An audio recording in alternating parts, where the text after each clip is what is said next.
Hello guys, today in this series of lectures I am going to explain what the coroutine is, what is yield return in C#, and the third one is what does yield return null do.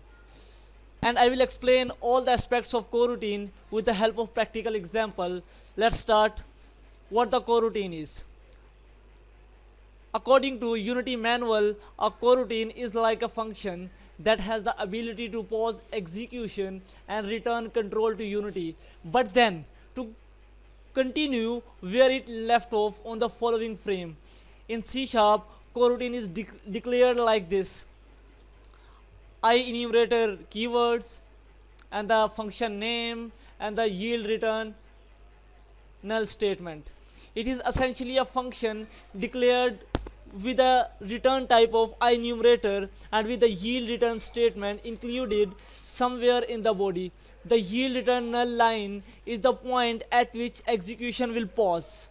Means the execution will stop and will resume the following frame. To set coroutine running, you will need to use the start coroutine. This is the function to start the coroutine. So in this practical example, I will explain how we can move our goblin to specific position, and then wait statement will work, and then the goblin will move again. But first of all, I want to start from the simple example. In simple example, I will just print two statements. First print statement will run after yield return null statement, and the second print will be execute after wait for second statement. In wait for second statement we specified a time. So let's go and start.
Now I will execute the program and you will see the result.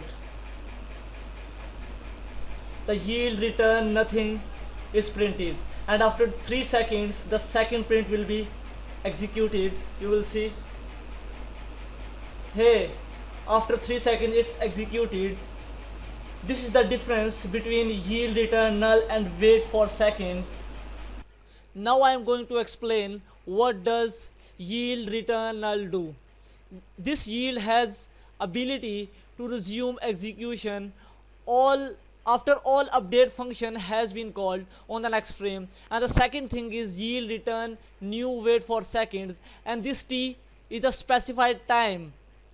The statements or code which is written after this statement, yield return new wait for second statement, will be executed after this specified time. This yield has ability to resume execution after t seconds. So that was the simple example of coroutine, and I will explain the more complex example in the next lecture. So please stay tuned with us and don't forget to subscribe and like my channel. Goodbye for now.